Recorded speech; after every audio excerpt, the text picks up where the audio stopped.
So I bring you some very unsurprising news, at least to me. Apparently, court documents that have been filed allege that Young Miami repeatedly called one of Diddy's victims, pressuring them about something that we'll discuss in the video. It is a mess. Let's get into it. After making your death drop, headlock, got him in a headlock. Music to my ears, I'm about to make your head pop. All right, so this is coming from the XXL article that will be in my description. Young Miami is accused of harassing one of Diddy's alleged assault victims to try and get her to have an abortion.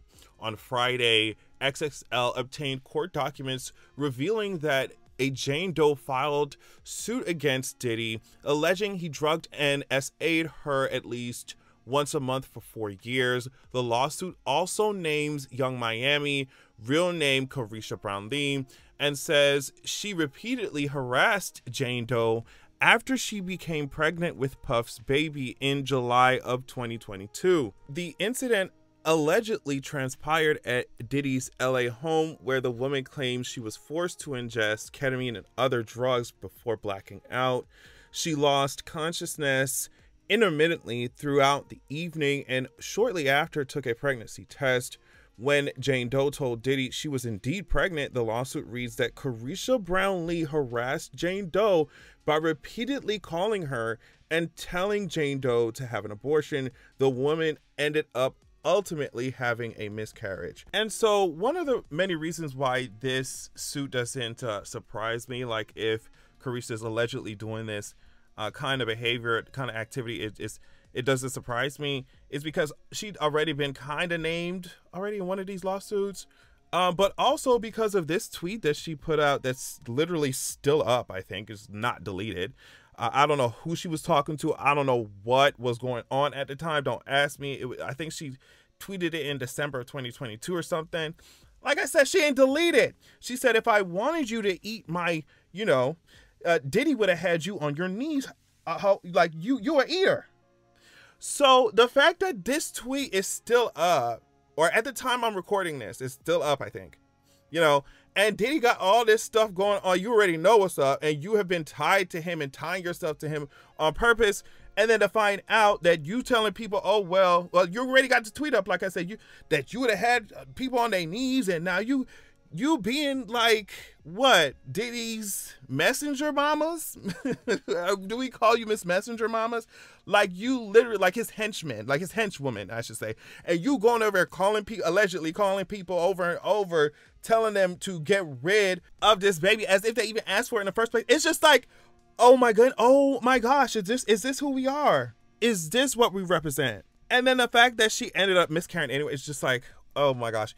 The Jane Doe claims she first met Diddy overseas in 2020 and was invited to join him on an all-expenses-paid trip. From there, the woman claims she felt pressured to see Diddy once a month between 2021 and 2022. Diddy's team would allegedly appear with a car with no warning to take her to his homes in LA, New York, Miami, and elsewhere. Oh my goodness, can you imagine you just trying to live your life and they pull up after you already had a very disgusting, I'm sure, experience with this man? Like, they pulling up to your place, they pulling up to, I'm sure, to wherever you be at, to be like, well, Diddy want to see you, so what's up? Like, y'all really thought you were walking around like somebody's fake government agency, secret spy network, like girl, riding around to people with no warning to people home? The victim claims at times they would use coercive and harassing language to allegedly pressure her to go to him. XXL has reached out to Young Miami's team for further comment.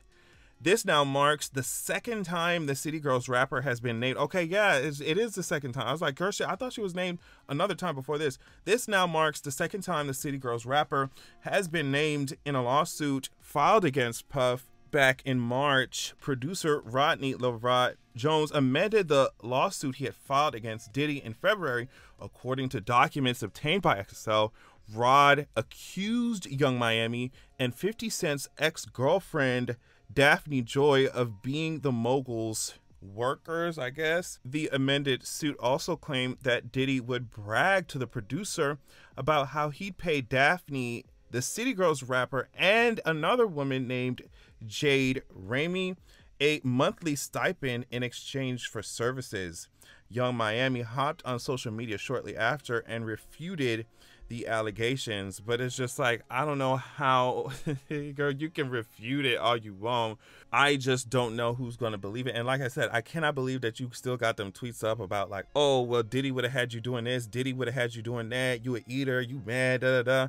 And I'm like, girl, honestly, I have no idea why Carisha just don't go hide somewhere, just go chill out somewhere. She's still trying to be all in our face talking about Carisha, please. And I'm really like, Carisha, girl, please. Like, that's where I'm at right now. You would think that she just hide her face, lay low until all this stuff blow over, until the Diddy case closed, and that's it. But it's just like, girl, you's over here. Were you, I don't know, like, are y'all making fun of people for being runners in y'all music, and then y'all runners? Like, is it, what? I don't know. I don't know. It gives like you are really walking around here trying to be somebody. She go to his Dr. Draken. Like, that's what it was given. That's what it was given. And it's like, now your names are all up in lawsuits. Like, that's crazy. Like, and I know that's what y'all do. Like, it's city girls. Like, this is what they do. This is what they get involved in. Like, they tricking off these men. Like, that's what they do. But at the same time, I don't know. Just from the outside looking in, if I was of the tricking persuasion, like getting money out these people, getting money out these men, I would be like, okay, I could do that, but just don't make sure my name ain't gonna be in no lawsuits, like no federal lawsuits. Like, you talking about the FBI, girl? Like, I came here to just do a cute little show, cute little podcast. You know what I mean? I came here to do a cute little red carpet. Now you talking about FBI coming to see, or Department of Homeland Security? What are you talking? You said Department of Homeland Security coming to raid your stuff? No, ma'am. Like, this was supposed to be a cute little, hotel resort type of tease, like leaving money in my purse. You know what I mean? If I'm going to escort you somewhere, I'm going to escort you somewhere. You see what I'm saying? Like, if I'm going to make the coin, I'm going to make the coin. But for this man to have your name all up in these, like, federal lawsuits and stuff or whatever, like, associated with, like, his federal cases and stuff, is absolutely insane to me. I'm just like, that's going against the girl code. Like, girl, you're supposed to get your coin and leave, girl. That's what y'all said. Get that break, get the header, and then you're supposed to leave, girl. Why are you still there? It's because, girl, like you tweeted, I wouldn't be surprised if you up there doing the kinds of things that you tweeted about, like being Diddy's little, like I said, being his she-go, being his runner, girl. Like, that's crazy. You're supposed to get that coin and get up out of there. Now you got to deal with looking over your shoulder and looking at these black trucks following you, and you see what I'm saying? It's never, to me, I'm just like, girl, I don't know, but you should have never got, and that's my thing. It's like, when you can see that that person is an abuser, or that this person is causing mayhem and violence in the community, and y'all just let him do whatever, and y'all buddy up next to him, most of the times, because some of y'all like to do some of the same things that he liked to, or that these abusers like to do. But I'm saying, it's just like, when we allow these celebrities and these super rich and famous people to do whatever they want, and they walk around the industry, I'm sure these industry people knew, oh my goodness, if we knew, it was an open secret. So it's just like, they allow this stuff to happen. Y'all get close thinking that everything's sweet, and I'm just like, what was the end goal? Like, what was the end goal staying around this man, knowing what he's doing? Y'all know what he's up to. Y'all know what he's doing. So what's the end goal of staying around him long term? I never understood that. Like, if you were even going to be associated with him in the first place, like I said, just get your coin and leave. Get your bags, get your purses, get your furs, and leave. But I guess he ain't that type of person. He gonna keep you leashed if he can help it. And that's my thing. It's just the entire situation is a mess. Now he allegedly got you over here making calls, sitting down here like a clerk or something, to making blackmail calls and stuff. It's just like, girl, get up.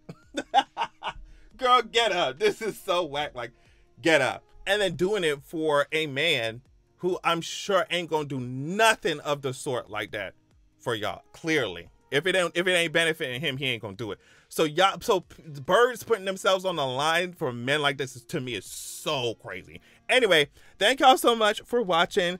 Love y'all so much. Make sure you check out my Patreon at patreon.com/AdrianExpression, and make sure that you have a good Got that. Give me my things, I can take your money and you keep that ring. Give me my things, boy, I want the money, I don't want no strings. No strings, no strings.